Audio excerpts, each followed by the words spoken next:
Więc jesteście jednym. Jego imię to Twoje imię, możesz używać tego imienia, kiedy chcesz, ponieważ masz takie prawo, ponieważ jest Twoje. Rozumiecie? Nie potrzebujecie pozwolenia na używanie go, to Wasze imię. Możecie go używać. Kiedy to zrozumiecie, widzicie, Kościół nigdy nie zrozumiał. Nauczaliśmy o tym cały czas, rozmawialiśmy o tym. To jest smutne, ponieważ mówiliśmy o tym z ziemskiego punktu widzenia, myśląc cieleśnie. Kościół nigdy tak naprawdę nie zrozumiał jedności i stąd przychodzi komunia, którą mamy z Jezusem. Jesteśmy z Nim jednym, rozumiecie? I w Biblii jest napisane, On mówi, że cokolwiek zwiążecie na ziemi jest związane w niebie. Cokolwiek rozwiążecie na ziemi jest to rozwiązane w niebie. Od czego zaczyna się związywanie i rozwiązywanie? Od was na ziemi. Jedną rzeczą, którą musicie zapamiętać jest to, kiedy dziecko Boże mówi,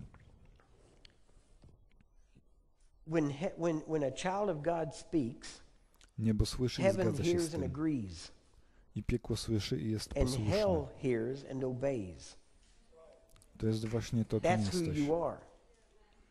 Musisz to zapamiętać. Po pierwsze, jesteś Bożym Synem, ale jestem kobietą. Nie patrzmy na to w taki sposób, bo próbujesz przez to odseparować się od Chrystusa. Nie ma różnicy między mężczyzną i kobietą. Wszyscy jesteście jednym w Jezusie Chrystusie. Nie ma ani Żyda, ani Greka. Nie ma związanego ani wolnego. Przestańcie dzielić to, co złączył Bóg.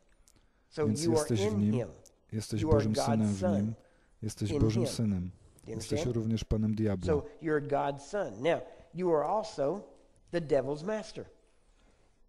I jesteś sługą ludzi. Przyjrzymy się temu później. Ja jestem Bożym Synem i jestem Synem, który usługuje. Ale nie jestem Bożym sługą. Ponieważ słudzy i synowie to dwa różne sposoby bycia. Sługa nie wie, co robi jego Pan. Ale Jezus powiedział, że przyjaciele wiedzą. I powodem, dla którego nazywa uczniów przyjaciółmi w tym momencie, jest to, że nie mogli być synami, ponieważ jeszcze nie został ukrzyżowany. Więc najbliższą relacją, jaką mieli, była przyjaźń. Ale my teraz jesteśmy kimś więcej niż przyjaciółmi. Jesteśmy rodziną. Więc jesteś Synem Bożym, Panem Diabła i sługą ludzi. Usługujesz ludziom, z którymi przebywasz. Nie możesz służyć tym ludziom i ich uzdrawiać, jeżeli nie jesteś Panem Diabła. Ponieważ nie możesz sprawić, aby diabeł poszedł, nie będąc jego Panem. I nie możesz być Panem Diabła, jeżeli nie jesteś Bożym Synem. Więc jesteś jednym i wszystkim zarazem lub żadnym z tych. Rozumiecie? Nie możesz być sługą ludzi, jeżeli nie jesteś Panem Diabła.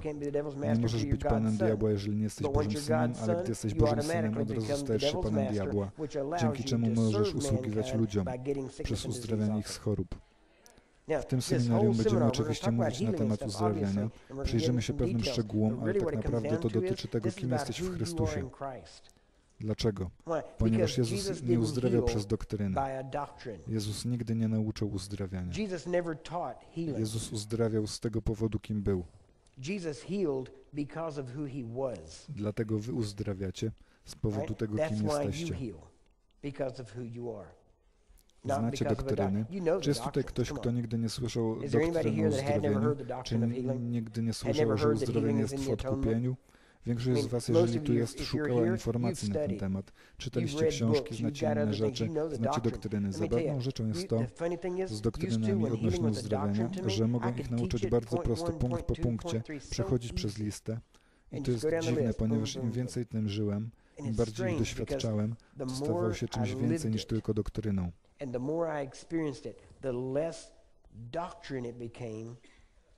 I nagle po prostu to jest to, kim jestem. Rozumiecie? To, czym się karmicie, tym się stajecie. I ponieważ byłem przy uzdrowieniach i uzdrawiałem, nie tylko studiowałem na ich temat. Widzicie, jak coś studujecie, to jest to doktryna. Jak zaczynacie coś robić, to wygląda to tylko jak doktryna, ale to staje się twoją tożsamością. Ja nie tylko znam uzdrowienie, nie tylko znam doktryny dotyczące uzdrowienia, ja jestem uzdrowieniem. Wiecie dlaczego? Ponieważ jest życie, które się wylewa. Potrzebujesz uzdrowienia, damy Ci je. Potrzebujesz uwolnienia, damy Ci je. Potrzebujesz zbawienia, damy Ci je. Dlaczego? Ponieważ to jest to, kim jesteś. Jesteś niebiańskim przewodnikiem. Niebo może być zamknięte, zablokowane, jakkolwiek to nazwiecie, dla grzesznika, ale nie dla ciebie.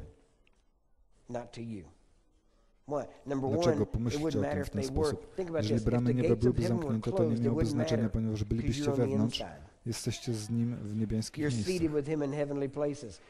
Kogo to obchodzi, że bramy są zamknięte? Rozumiecie? Jesteście wewnątrz. Idea jest taka, że możecie siedzieć obok grzesznika, nienarodzonego na nowo. On może być chory i umierać. I być może wołał przez lata do Boga o uzdrowienie, uwolnienie lub cokolwiek innego i nie otrzymał niczego. Dlaczego? Ponieważ niebo jest dla nich zamknięte. Załóżmy coś takiego w tym momencie. Jeżeli niebo byłoby dla nich zamknięte, to musiałoby tak być, ale nie jest zamknięte dla ciebie. I twoim zadaniem jest przyjście razem z tym królestwem, aby było na ziemi tak, jak jest w niebie, więc twoim zadaniem jest przyniesienie nieba na ziemię. Twoim zadaniem jest bycie przewodnikiem nieba dla niezbawionych ludzi, którzy nie mogą pomóc sobie sami, dla ludzi, którzy nie znają Boga. Wciąż istnieje ta idea, że Bóg jest zły na grzeszników. Myślimy, oni na to zasługują i oddzielamy się. Nie. Chodzi o to, że Bóg stara się pokazać ludziom swoją dobroć, aby skłonić ich do skruchy, aby mogli wyjść z tej pozycji i wejść do królestwa. Ale aby to zrobić, trzeba pokazać, jak dobre jest to królestwo. Miasto, które odrzuciło Jezusa, uczniowie pytali się go, czy chcesz, abyśmy przyzwali na nie ogień, to go przyzwiemy, aby je spalił. Jezus powiedział, nie wiecie, jakiego ducha jesteście. To jest problem naszego Kościoła, nie wiemy, jakiego ducha jesteśmy. Trzęsienie ziemi na Haiti to jest gniew Boży. Nie. Dlaczego tak myślisz? Co sprawia, że tak myślisz? Kiedy huragan Katrina przechodził przez Nowy Orlean, pierwsza rzecz, jaka się pojawiła, to gniew Boży wylewa się na Nowy Orlean. To dlaczego nie zamknięto Bourbon Street? Bóg się zestarzał i tęskni za Bourbon Street. Gdy Bóg niszczył miasto w Starym Testamencie, to już później nie było o nim nic wspomniane. Nikt nie szedł tam później, by je ponownie otwierać. Prawda? Pozwólcie mi postawić takie pytanie. Dlaczego to tylko uderzyło Nowy Orlean? Dlaczego to nie zdarzyło się w Las Vegas? Czy ramię Boga jest za krótkie, żeby tam dosięgnąć? No nie wiem, San Francisco wciąż stoi, to też miasto na wybrzeżu. I mamy kaznodziei, którzy głoszą, to jest gniew Boży. Mogę pokazać wam bardzo jasno. Jezus powiedział, Ojciec umieścił cały sąd na rękach Syna. I Ojciec nie sądzi żadnego człowieka, On umieści cały sąd w rękach Syna. Jezus mówi, ja również Cię nie osądzam. Jest jeden, który będzie Cię osądzał tego dnia. Nie powiedział w tym dniu, powiedział tego dnia i wskazywał na dzień sądu, dzień ostateczny. I powiedział, to co będziecie sądzić, to słowo wypowiedziane do Ciebie. Ludzie mówią, nadchodzi dzień sądu przeciw homoseksualistom. Nie prędzej niż heteroseksualiści go doświadczą.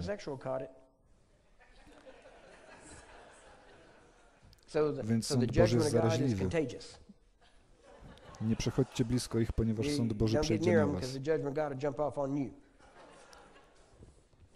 Widzicie, musimy zrozumieć, że Bóg sprawia to, że słońce świeci na sprawiedliwych i niesprawiedliwych. Bóg jest dobry. To jest wspaniałe, ponieważ kiedy zaczniecie przyglądać się tym rzeczom, w Psalmie 103, werset 10 jest napisane. In Psalm 103, verse 10. Yeah. Psalm 103, verse 10. Yeah. He says, nie postępuje z nami według grzechów naszych. Ludzie mówią, ale sąd Boży jest nad nami, ponieważ... Nie, On nie postępuje z nami według grzechów naszych. Więc skąd wszystkie choroby? Niektóre z siania i zbierania, niektóre z bezpośrednich ataków, niektóre z czegoś, co ludzie nazywają wypadkami. Wiem, że ogólnie to nie jest wypadek w tego słowa znaczeniu, ale to znaczy, że ty tego nie planowałeś, ale nie oznacza, że diabeł tego nie planował. Ale ogólnie rzecz biorąc, w ten sposób przychodzą choroby. Sianie i zbieranie, wypadki lub ataki. Ale to nie jest sąd Boży. Jeżeli to byłby sąd Boży, to nie możecie nic z tym zrobić. Jeżeli wszystkie choroby byłyby sądem Bożym, to Jezus sprzeciwiałby się Bożej woli, uwalniając ludzi. I On uzdrawiał ludzi, którzy byli w grzechu. Prawda? Tydzień temu pytano mnie, co to ma wspólnego z uzdrowieniem. Wszystko, ponieważ chcę wam pokazać serce tego. Musicie zrozumieć to, kim jesteście, kogo reprezentujecie. Kiedy zrozumiecie, że nie walczycie przeciwko Bogu, to możecie walczyć całkowicie całym sobą. Amen?